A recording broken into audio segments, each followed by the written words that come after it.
Hello students, welcome to Bansal academy. और आप लोगों का स्वागत है बंसल एकेडमी में। और आज मैं आप लोगों के साथ रूबरू हुआ हूँ टीचिंग एग्ज़ाम्स के रिजल्ट्स को लेके, सबसे पहले स्पेशल बैच अनाउंसमेंट्स को लेके। और मैं आपको ये बताने जा रहा हूँ कि बंसल एकेडमी इंडिया का नंबर 1 इंस्टीट्यूट बन चुका है टीचिंग एग्ज़ाम्स के केस में रिजल्ट के बेसिस पे। वैसे नंबर वाइज नहीं कह रहा कि बहुत स्टूडेंट्स इकट्ठे कर लिए हैं। और स्पेशली मास्टर कैडर पंजाब की स्पेशलिटी ही बंसल एकेडमी को एक ख़ास बनाती है। और साथ में बधाई देता हूँ सारे अपने फैकल्टी मेंबर्स को और सारे स्टूडेंट्स को, जिसके कारण 2022 में बेहतरीन रिज़ल्ट्स आप लोगों को देखने को मिले हैं। ये जितने भी रिज़ल्ट्स आपको देखने को मिल रहे हैं, इन बच्चों ने बहुत ही बेहतरीन काम किया है। और मैं ये तहे दिल से मैं ये बोलना चाहता हूँ कि रिज़ल्ट्स मैं सिर्फ आपको इसलिए नहीं दिखा रहा हूँ कि बंसल एकेडमी के इतने रिज़ल्ट्स आए हैं, नो। ये रिजल्ट्स मैं आपको इसलिए दिखा रहा हूँ ताकि आप लोग भी इनसे इंस्पायर होकर आप लोग भी अपनी एक जर्नी है जो उसको स्टार्ट करें और आप बेहतरीन काम करें और इनकी तरह बनने का कोशिश करें और गवर्नमेंट जॉब पाने की कोशिश करें। और क्योंकि बच्चों देखो, आप लोगों में कैलिबर तो बहुत है, इसमें कोई दो राय नहीं, कोई शक नहीं है। तो जब कैलिबर बच्चों में बहुत होता है तो हमारे सामने चुनौतियाँ बहुत ज़्यादा होती हैं। क्योंकि कोई भी जब आप कॉम्पिटिटिव एग्ज़ाम की तैयारी करते हो तो सबसे पहले जो फोबिया, नर्वसनेस या कन्फ्यूज़न या डर जो रहता है वो कई तरह की प्रॉब्लम्स लेके आता है कि कहाँ से स्टार्ट करें, कैसे स्टार्ट करें, कितना करें। और मेरे पास मैं आप लोगों को बताना चाहूँगा कि देखिए, मैंने प्रॉब्लम्स लिखी हुई हैं कि students problem during preparation after filling the form. तो ये मेरे पास अराउंड 46 तरह की प्रॉब्लम्स हैं जो बच्चों को आ रही हैं। और बंसल एकेडमी इस पे खासकर मैं राजेंद्र बंसल, डायरेक्टर बंसल एकेडमी, आपको मैं एक सीरीज़ इस पे ऊपर तैयार करने जा रहा हूँ ताकि बच्चों को जो जो प्रॉब्लम आती है वो उनको पता हो कि उन्होंने मतलब क्रिस्टल क्लियर शब्दों में बताना चाहूँगा कि आपको पता होगा कि आप लोगों ने करना क्या है। सो मेरी तरफ से तो मैं हमेशा आपको यही बता सकता हूँ कि आप लोगों ने जो भी करना है, जैसे भी करना है, जितना भी करना है, उसके लिए आपने एक साइंटिफिक लॉजिकल थिंकिंग के साथ चलना है, रैशनल थिंकिंग के साथ चलना है, ताकि आपका जो पढ़ाई का तरीका है वो बहुत बेहतरीन हो और आपका रिज़ल्ट है जो वो बहुत ही बेहतरीन आए। यही आशा कर सकता हूँ मैं, क्योंकि 2022 में हमारे जो 120+ रिज़ल्ट्स आए हैं वो हमारे लिए एक बहुत ही बड़ा सोर्स ऑफ इंस्पिरेशन तो चलो है ही है, लेकिन बंसल एकेडमी को उबारा भी इन लोगों ने है। मैं थैंक यू करना चाहूँगा, सैल्यूट करना चाहूँगा कि अगर बंसल एकेडमी का जो नाम है तो आप लोगों की वजह से है। हमारा काम सिर्फ गाइडेंस करना था, आपको पढ़ाना था, आपको बताना था, लेकिन आप लोगों ने जो डिसिप्लिन दिखाया है ना, डिसिप्लिन दिखाया है, आपने जो मेहनत की है, बच्चों मतलब मैरिड होने के बावजूद, बच्चे होने के बावजूद, कितने पेन पॉइंट्स से आपके जो मेरे पास अभी तक लिखे हुए हैं, जो नए लोगों के क्वेश्चंस हैं, यूट्यूब कमेंट्स के थ्रू, वीडियोस के थ्रू, टेलीफोन्स के थ्रू, मोबाइल कॉल्स के थ्रू, एसएमएस के थ्रू, इवन व्हाट्सएप पे मैसेज के through. So number of pen points हैं। मैं कोशिश यही है मेरी आज कि मैं आज फर्स्ट सीरीज़ का जो वीडियो है ये आपके साथ में बताऊं। मैंने डिस्क्लेमर साथ में इसीलिए लगाया हुआ है कि results are just to inspire you and it's you who can convert their success into your success. आप खुद को जिता सकते हो और कोई नहीं जिता सकता है। याद रखना, भगवान के आगे प्रे हमेशा करो, मांगो मत, लेकिन कुछ भी प्रे करो कि आपको जो पल मिला है उस पल में वो मेहनत करने की ताकत बख्शे और सद्बुद्धि बख्शे। रिजल्ट अपने आप बेहतर आएगा। ये दुनिया कर्म के आधार पे चली हुई है, इसका कोई और सेकंड आधार नहीं है। कर्म जैसा करोगे वैसा ही आपको मिलेगा। सो बंसल एकेडमी की तरफ से आज हमारा पहले वीडियो का जो पहला सेशन है वो मैं आपको एक अनाउंसमेंट के साथ स्टार्ट करना चाहता हूं कि हमारे जो मास्टर कैडर के, लेक्चर कैडर के एग्ज़ाम हैं वो हमने एक अभी फ़िलहाल के लिए रक्षाबंधन पे एक डिस्काउंट रखा हुआ है। तो डिस्काउंट 60% है, आप उसको भी अवेल कर सकते हैं।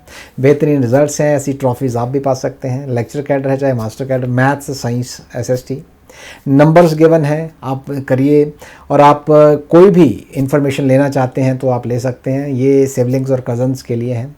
और भी कोई लोग अगर हैं तो उनको भी डिस्काउंट हम देंगे और होपफुली आपकी तैयारी बहुत अच्छी चलेगी। हमारी टेक ऐप को आप लोग जितने भी लोग, मैक्सिमम लोग जो भी इस वीडियो को देख रहे हैं, वो आप इसको अपने एंड्रॉयड फ़ोन पे भी, iOS पे भी और विंडो ऐप पे भी आप इसको इंस्टॉल कर सकते हैं। और इसमें कुछ ऐसी ऐसी चीज़ें हैं जो आपको फ्री में, आप जिनको आप चेक कर सकते हो, आप टेस्ट सीरीज़ भी दे सकते हो। हम अभी सोच रहे हैं कि आप लोगों को कुछ ऐसा किया जाए, तो बंसल अकेडमी कुछ ही दिनों में यूट्यूब लाइव, मतलब लाइव हम आ रहे हैं। फर्स्ट टाइम हम हिस्ट्री में ऐसा कर रहे हैं कि बंसल अकेडमी लाइव होने जा रही है, और लाइव होके हम बड़े अच्छे अच्छे टॉपिक्स आप लोगों के साथ डिस्कस करेंगे। बड़े ऐसे ऐसे कंसेप्ट्स हैं जो बहुत बच्चों को नहीं आते हैं। मैं एक गारंटी दे सकता हूँ कि ऐसे ऐसे सब्जेक्ट्स आपको करवाएंगे कि आप लोग बोलोगे कि वाकई कि ये क्वेश्चंस कर लो, अगर इनसे टॉपिक पढ़ लो तो पेपर क्वालिफाई होने के 100% चांसेस, क्या 200% चांसेस बन जाते हैं। सो मेरी तरफ से ऑल द बेस्ट। अब मैं स्टार्ट करना चाहूँगा वीडियो। देखिए, वीडियो में आज का मेरा जो टॉपिक है वो है सिलेबस को लेके है, क्योंकि ये एक ऐसा टॉपिक है जिसको आप ये मान लीजिए कि आप लोग मंदिर में जाते हैं तो मंदिर में आप पहली सीढ़ी पे माथा टेकते हैं। जब आप पहली सीढ़ी पे माथा टेकते हैं तो आप आगाज़ करते हैं किसी चीज़ का। तो जब आप प्रिपरेशन स्टार्ट कर रहे हैं तो सिलेबस आपकी पहली सीढ़ी है, आप उसको माथा टेकेंगे। आज सिलेबस को लेके ही सारी बातें मैं करूंगा, क्योंकि सिलेबस एक ऐसी चीज़ है जिसको लोग ना बहुत कैजुअली, लाइटली लेते हैं। यार कि सिलेबस के बारे में क्या बताएंगे ये लोग, कैसे, मतलब क्या बताना है, वो तो कहीं से भी डाउनलोड कर लो PDF फॉर्म में, वो सामने आ जाता है। हाँ, मैं उसी पे चर्चा करना चाहता हूँ कि जो सामने आ जाता है उसको कैसे करना है, क्या करना है उसका, और उसका सबसे मेजर रोल क्यों है। तो आप लोग इस चीज़ को बड़े ही ध्यान से अपने दिमाग में रख के चलिए कि आज सिलेबस के ऊपर जो वीडियो है, जो जो बातें आपको बताऊंगा ना, वो एक एक बारीकी है। वो मेरे 20 साल के करियर की एक एक बारीकी है, हमारे टीचर्स की जो फैकल्टी है और जो हमारी जो स्ट्रेंथ्स हैं, उन सब का निचोड़ है आप लोगों तक जो पहुंचेगा। तो सबसे पहला जो बच्चों ने क्वेश्चन पूछा था, मैं आपको दिखा भी सकता हूं। देखिए, मैंने क्वेश्चन किए हुए हैं, उसमें सिलेबस के ऊपर ही सबसे है कि वेबसाइट से सिलेबस। तो सबसे पहले तो ये है कि डाउनलोड एंड रीड सिलेबस, है ना, इसके ऊपर हमारी बातचीत होगी। तो डाउनलोड कहाँ से करना है?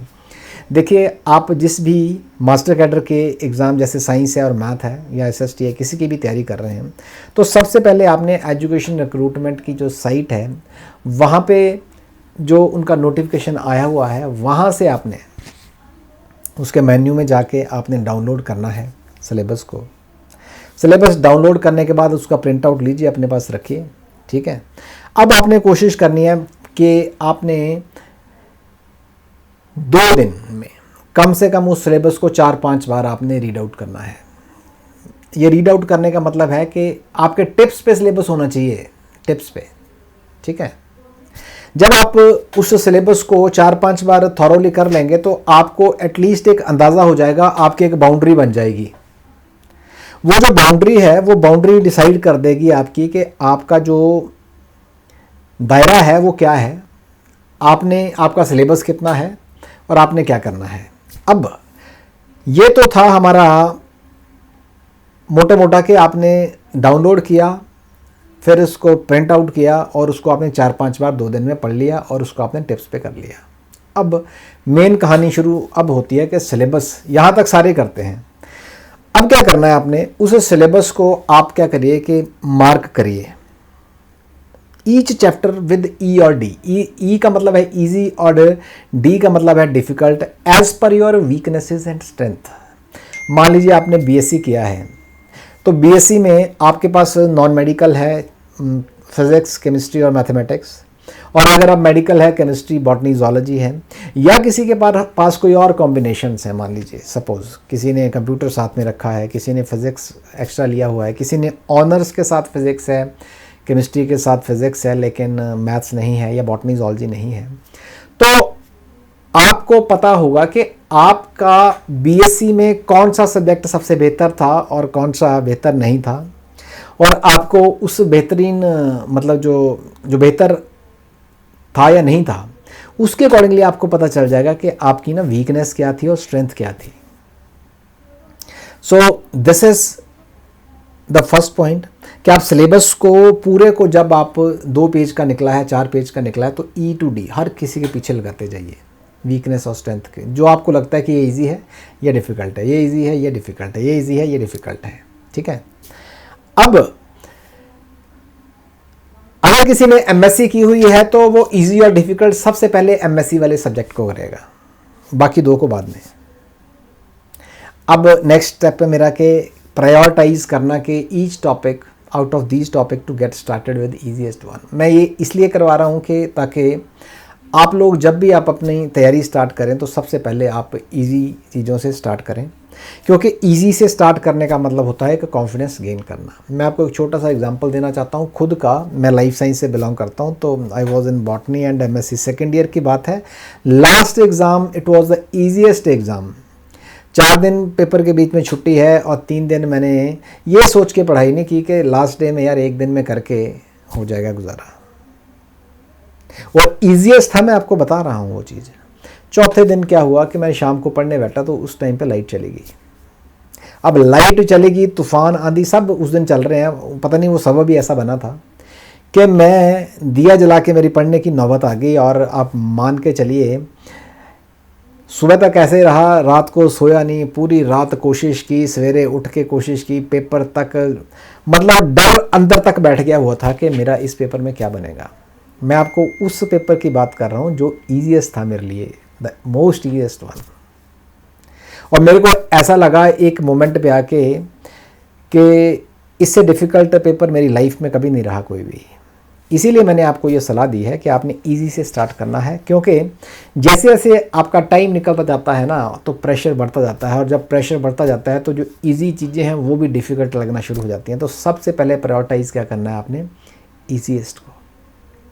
अब आपने E to D हर उसके पीछे लगा लिया हुआ है, तो आप क्या करेंगे कि अब आप फर्स्ट स्टेप में आप कैलकुलेट करेंगे कि किस टॉपिक को कितना टाइम लग रहा है,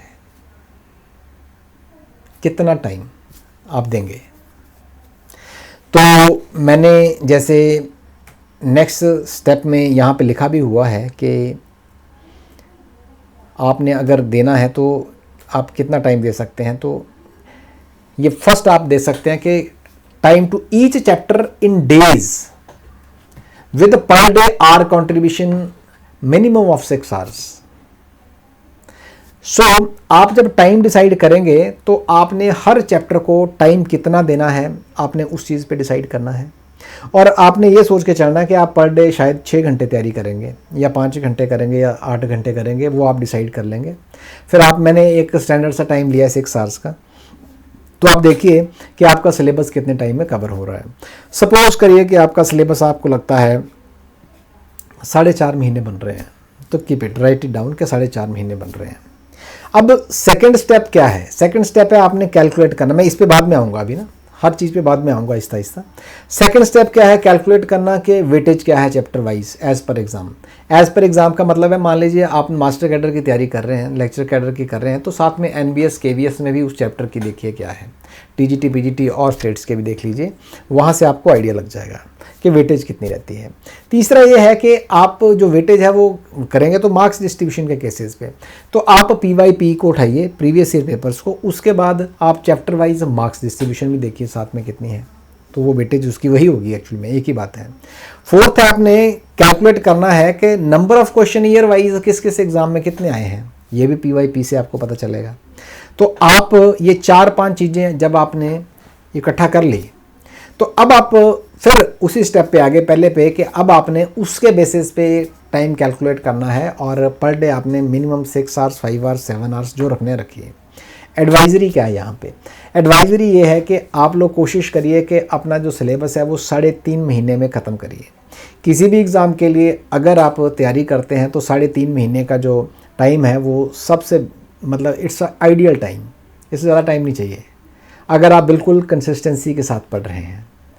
और दूसरा एडवाइजरी ये है कि 3.5 महीने में आपने सिलेबस फिनिश करके 1 महीना रिवीजन के लिए और 2 महीने rigorous day and night practice of questions के लिए। मैं आपको एक बात बड़ी साफ साफ बताना चाहता हूँ कि जब आप सिलेबस कर रहे हैं तो उस टाइम पे मैंने ये लिखा हुआ है एक पॉइंट में कि cover the syllabus with daily practice sheet, weekly assignment, weekly test. कहीं आप ऐसा ना सोचें कि जब सिलेबस कवर कर रहे हैं उस टाइम पे क्वेश्चन नहीं करने हैं। भाई क्वेश्चन उस टाइम पे डेली प्रैक्टिस शीट, जो भी 5, 6, 10 क्वेश्चन आपने करने हैं डेली करते हो। वीकली असाइनमेंट है जो भी आपके, उसके 50 क्वेश्चन हैं। वीकली टेस्ट हैं 20, 25, वॉट एवर इट इज़, वो आपने करने हैं। लेकिन एक एडवाइजरी लास्ट में फिर और लिखी हुई है कि स्टैंडर्ड कंटेंट और स्टैंडर्ड क्वेश्चंस आपने मस्ट टू डू। आपने कोई भी इजी की तरफ नहीं जाना है, और इजी की तरफ नहीं जाने का मतलब यही है कि आपने कंटेंट स्टैंडर्ड का ही करना है और क्वेश्चंस भी आपने स्टैंडर्ड के करने हैं। कई बार ऐसा होता है कि बच्चों को दिमाग में, जब बच्चे प्रिपरेशन कर रहे होते हैं तो वो उनकी तैयारी में उनको कॉन्फिडेंस की जगह ओवर कॉन्फिडेंस इसलिए आ जाता है कि वो 500 में से, मान लो 500 क्वेश्चंस टोटल हैं, तो वो 500 में से 450 क्वेश्चंस उनसे बहुत अच्छे से सॉल्व होते हैं और 50 क्वेश्चन जो कि स्टैंडर्ड के हैं वो नहीं होते हैं, उसमें से 2, 3, 4 क्वेश्चन वो करते हैं, राइट। अब पेपर में आपको ही पता है कि कोई भी पेपर है, एग्ज़ाम जब आप देते हैं तो उसमें चाहे बोर्ड का एग्ज़ाम है चाहे कॉम्पिटिटिव एग्ज़ाम है, तो उसमें एक लेवल तक नंबर लेना तो आसान है। 60 से 70 के बीच में नंबर ऑलमोस्ट आ ही जाते हैं। लेकिन उसके बाद एक एक नंबर जोड़ना जो आसान काम नहीं है, वो स्टैंडर्ड क्वेश्चंस और स्टैंडर्ड कंटेंट ही जोड़ सकता है। तो इसलिए आप लोगों ने करने वही हैं। तो 450 क्वेश्चन की जो बात कर रहा था मैं, कि वो ओवर कॉन्फिडेंस बना देते हैं, क्योंकि आप रोज़ जब प्रैक्टिस करते हैं तो आपको ऐसा लगता है कि आपकी तैयारी बहुत शानदार चल रही है, बहुत अच्छी चल रही है। आप 500 में से 450 क्वेश्चन सॉल्व कर रहे हैं। तो जैसे मान लीजिए 150 क्वेश्चन मास्टर कैडर के एग्ज़ाम में आ रहे हैं, तो अगर 100, सपोज 100 गई है या 97 गई है कट ऑफ, जितना भी गया है, ठीक है, आपको ऐसा लगता है कि आप 80% क्वेश्चन तो आप सॉल्व कर रहे हैं और उसमें मान लो 65% कट ऑफ गया है, तो आपकी सिलेक्शन पक्की है। ये वहम भ्रम आपको पड़ जाता है। तो इससे, इसको दूर करने का उपाय क्या है? उपाय ये है कि स्टैंडर्ड के क्वेश्चन जो 50 जो डिफिकल्ट वाले हैं, जो प्रॉपर जो पेपर के लेवल के हैं और जो स्टैंडर्ड कंटेंट है उस लेवल का, उसको करो। जब वो क्वेश्चन होंगे ना तो वो एक एक क्वेश्चन जुड़ेगा बीच में, फिर नंबर आपके आप जाने स्टार्ट होंगे। So this is the most required thing कि आपने स्टैंडर्ड कंटेंट और स्टैंडर्ड क्वेश्चंस की तरफ जाना। ये भी एक डिस्क्लेमर बहुत बड़ा है, आपने इजी की तरफ नहीं जाना है। कहीं ऐसा ना हो गलती से इजी वाला कर करके आपको लगे कि तैयारी बहुत अच्छी चल रही है और एंड में पता चले कि हो यार पेपर तो आता था मेरे को, सारा कुछ मैंने किया था, सारे क्वेश्चंस तैयारी के दौरान किए थे, मैंने बहुत क्वेश्चन सॉल्व किए। क्योंकि देखो कोई भी टीचर है जब वो गाइड करता है वो तो यही बोलता है कि बेटा थ्योरी करो, साथ में क्वेश्चंस की, ढेर सारे क्वेश्चंस की प्रैक्टिस करो। मतलब टीचर तो ठीक बोल रहा है, लेकिन एडवाइजरी फिर वही है कि स्टैंडर्ड कंटेंट, स्टैंडर्ड क्वेश्चन, ये सिलेबस जब पढ़ रहे हो आप। तो इसीलिए मैं बोलता हूँ कि आप लोग जब भी तैयारी कर रहे हो तो बारीकियों को देखो कि बारीकियों के साथ साथ क्या करना है। ये तो सिलेबस करने का एक तरीका था जो बच्चों के लिए था कि जो तैयारी कर ही रहे हैं।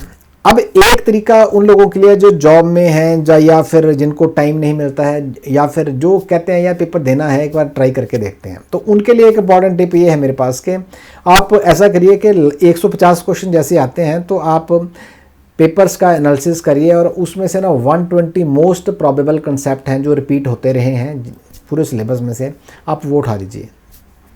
ये एक ले मैन है जो वो भी ऐसा कर सकता है, जो तैयारी कर रहा है वो उसके लिए भी बेनिफिशियल है, क्योंकि ये हर तरह से बेनिफिशियल है। क्योंकि कुछ कंसेप्ट तो ऐसे हैं ना जो रिपीट तो होते हैं, कंसेप्ट रिपीट होते हैं, मैं क्वेश्चंस की बात नहीं कर रहा हूँ, कंसेप्ट की बात कर रहा हूँ, राइट। तो वो कर सकते हैं वो, उससे क्या होगा कि सिलेबस भी उनका उतना सिलेबस पक्का हो जाएगा। लेकिन उसकी भी छटनी जो करनी है वो आप लोगों को मैंने पहले बताया है कि उसके आधार वही हैं कि E to D अप्रोच के साथ चलना है और वेटेज देखनी है और मार्क्स डिस्ट्रीब्यूशन देखना है, तो PYP एनालिसिस करना है। तो ये सारी चीज़ें देखते हुए आपने तैयारी करनी है। अब अगर आप इन सब चीज़ों को देख रहे हैं तो मैं सिर्फ यही बोलूँगा कि आप लोग जब सिलेबस को हल्के में बिल्कुल नहीं लेना है, क्योंकि ये मंदिर की पहली सीढ़ी है, ये पहली सीढ़ी है, इस पे ही आप माथा टेकते हैं। तो इस पे माथा तो टेकना है आपने, लेकिन इसको बिल्कुल कैजुअली नहीं लेना है, सीरियस लेना है। और सीरियस का मतलब यही है कि आपने सिलेबस को बहुत अच्छे से पढ़ना है और पढ़ने के बाद ये सारी चीज़ें करनी है, उसके बाद प्रिपरेशन स्टार्ट करनी है। एक कहानी सुना के मैं एंड करूँगा कि जापानीज़ लोग हैं ना जो, और इंडियंस, उन दोनों में बहुत अच्छा डिफरेंस है। इंडियंस क्या करते हैं कि वो इमोशनल्स होके हर तरह से चलते हैं, और जो जापानीज़ हैं वो लॉजिकली चलते हैं। यहाँ मैं कंपैरिजन इसलिए कर रहा हूँ आपको, ताकि स्टोरी के फॉर्म में आपको कुछ समझा सकूँ मैं। तो एक बार क्या हुआ कि 4 कंट्रीज़ थे, इंडिया था, जापान था, और 2 कंट्रीज़ आप कोई भी और लगा लीजिए, है ना। तो उनको एक कॉन्ट्रैक्ट करना था कि उन्होंने एक कोई मशीन तैयार करनी थी। कॉन्ट्रैक्ट, ये शायद आप लोगों को, बड़े लोगों को पता होगी ये स्टोरी। तो उसमें से जब कंट्रैक्ट देने की बारी आई तो उन्होंने सबसे बोला कि भाई ऐसा है कि कंट्रैक्ट आप 4 लोगों को दिया जाता है, आप लोग इस तरह की मशीन बनाइए। अब देखिए, इंडिया वालों ने तो पहले दिन से काम शुरू कर दिया। अब जो दूसरे जो कंट्रीज़ थे उन्होंने भी काम शुरू किया, जापान वालों ने काम शुरू किया, लेकिन जो हमारे जैसे लोग थे, जो इमोशनल लोग होते हैं, वो कहते हैं एक साथ काम पे जुट जाओ यार, लग जाओ बस, है ना। तो प्लानिंग एक बहुत बड़ा हिस्सा होता है। जापानीज़ ने काम नहीं स्टार्ट किया, वो प्लानिंग करते रहे। अब 100 डेज़ का टाइम था उस काम को कंप्लीट करने के लिए, उसकी टाइम लिमिट थी। जैसे मैंने आपको बोलता हूँ 3.5 महीने में सिलेबस ख़त्म करना है। तो मैं आपको 2 दिन की प्लानिंग के लिए बोल रहा हूँ। तो उन्होंने टाइम दिया, तो जापानीज़ ने जो पहले 30 दिन काम ही नहीं कोई किया, इंडिया वालों ने 30 दिन से काम करके 60% तक काम भी ले गए। अब यहाँ पे कोई ये ना समझे कि कंट्री को पीछे ले जाने की कोशिश कर रहा हूँ, सिर्फ आपको समझाने की कोशिश कर रहा हूँ कि हम लोग इमोशनल हैं तो हम टूट पड़ते हैं काम पे। मेहनती लोग हैं हम लोग, तो मेहनत करते हैं। अब जापानीज़ ने 30 डेज़ तक कोई काम नहीं किया, उन्होंने स्ट्रेटजी, प्लानिंग, एग्जीक्यूशन को मॉडल बनाते रहे, तोड़ते रहे, मॉडल बनाते रहे, तोड़ते रहे। अब 30 दिन उनके इसमें निकल गए, और इंडिया वालों ने मॉडल एक तैयार भी कर दिया। अब है तो ये कहानी है छोटी सी, हुआ क्या कि एंड में उन्होंने अगले 10 दिन में जापानीज़ ने तैयार कर दिया सारा कुछ, और इंडिया वालों के 100 दिन पूरे हो गए तो उनका बना नहीं। कहने का भाव ये है, ये डिस्क्लेमर दे रहा हूँ मैं, ऐसा मत समझिए कि इंडिया को पीछे लेके जा रहा हूँ। मैं एक एग्जांपल के तौर पे आपको समझाने की कोशिश कर रहा हूँ कि ये जो सिलेबस के बारे में आपको मैंने आज बताया है, इसका मकसद यही है कि आप एक स्ट्रेटजी बनाइए, प्लानिंग करिए, एग्जीक्यूशन करिए। इस सिलेबस में क्या करना है, आपने सिलेबस को आपने वेटेज देखो, PYP एनालिसिस करो, और आप E to D अप्रोच के साथ काम करो, और मार्क्स डिस्ट्रीब्यूशन देखो क्या है, फिर मोस्ट प्रोबेबल कंसेप्ट्स देखो क्या है, फिर आप ये देखो कि आप पर्टिकुलर चैप्टर को टाइम कितना दोगे, और आप फिर ये देखिए कि आप कितने दिन में वो काम पूरा कर रहे हैं। अगर 6 महीने का टाइम है तो 3.5 महीने आप उसमें आप सिलेबस कंप्लीट करेंगे, 1 महीना रिवीजन करेंगे, 1.5 महीना दिन रात रिगरस क्वेश्चंस की प्रैक्टिस करेंगे, फिर जाके पेपर क्लियर होगा। तो मंशा बड़ी साफ है कि आप लोगों की जो ड्रीम जॉब है वो आपके हाथ में आए। ये मौका बार बार नहीं मिलता है, और साथ में ये जो ऑफ़र आप लोगों के सामने है, आप इसका ही फ़ायदा उठा सकते हैं। और किसी ने भी अगर कॉल करनी है, कुछ भी, और ये टेक ऐप ज़रूर आप डाउनलोड करिए, इंस्टॉल करिए by Bansal academy. iOS Google play store पे मिलेगी और ऐप स्टोर पे मिलेगी। आप लोग इसको करके आप लोग बेहतर से बेहतरीन जो भी फैसिलिटी है जो हम दे सकते हैं वो आप लोगों को मिल जाएगी। और ये पॉइंट्स आपके सामने हैं, ये भी आप नोट डाउन कर सकते हो। और अगर किसी ने हमारे साथ संपर्क करना है तो ये नंबर्स गिवन हैं। और अगर किसी ने ये चेक करना है कि बंसल अकेडमी के लास्ट रिज़ल्ट्स क्यों आए हैं, तो उसके लिए हमारे वेबसाइट bansalacademy.com पे जाके मास्टर कैडर के पेज पे जब आप जाएंगे तो उसमें आपको पता चलेगा कि हमने वीडियो क्लिप्स डाले हैं कि 50 में से 45 क्वेश्चन कैसे हमारे करवाए हुए आए हैं हर सब्जेक्ट में। वहाँ क्लिप्स हमने निकाल के डाले हुए हैं एज अ प्रूफ, ताकि हम आपको ये ना लगे कि हम सिर्फ बातें करते हैं। हमारा कंटेंट जिसके ऊपर हम फोकस करते हैं, हमारे क्वेश्चन जिसके ऊपर हम फोकस करते हैं, उसी पे हम पूरी दावेदारी के साथ कह सकते हैं कि आपका रिज़ल्ट भी हम श्योर रिज़ल्ट्स निकालेंगे।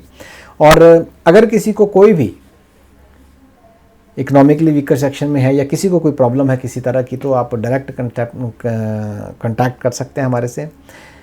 हमें खुशी होगी कि हम आपकी ड्रीम जॉब में आपके पार्टनर बने और हम आपके साथ आगे बढ़ें। आप भी आगे बढ़ेंगे, हम भी बढ़ेंगे। देखिए, पर्पस बड़ा सिंपल सा है सीरीज़ बनाने का। ऐसा है कि हम भी चाहते हैं हमारे पास स्टूडेंट्स आएँ और हम उनको पढ़ाएं। देखो, अल्टीमेटली मैं ऐसा नहीं बोलूँगा कि मैं ज्ञान बांटने की कोशिश कर रहा हूँ। मैं सिर्फ इतना बोलूँगा कि हम काम कर रहे हैं तो हम ये चाहते हैं कि हमारे पास भी बच्चा आए और बेहतरीन बच्चा आए, और वो बच्चा आए जो चाहता है कि जिसने वाकई काम करना है। क्योंकि हम एक एक बच्चे के पीछे जान लगा देंगे पूरी तरह से, क्योंकि हमें पता है कि रिज़ल्ट की, एक रिज़ल्ट की क्या वैल्यू है। 1000 रिज़ल्ट हैं तो क्या वैल्यू है। अगर रिज़ल्ट्स बेहतरीन होंगे तो हमारे पास हमारी जो ज़रूरतें हैं वो सबकी पूरी होगी। देखिए हमारी रोजी रोटी है, जो हमारे टीचर्स की, फैकल्टी की, हमारे स्टाफ की, छोटे से छोटा, बड़े से बड़ा, जितने भी लोग हैं, सब टॉप टू बॉटम आप लोगों से चलती है। तो हम पूरी शिद्दत और पूरी मेहनत के साथ आप लोगों पे काम करेंगे, ये वादा बंसल अकेडमी की तरफ से है। और बंसल अकेडमी ज्वाइन करिए, ऑफ़र है, उसका फ़ायदा उठाइए। Thank you very much.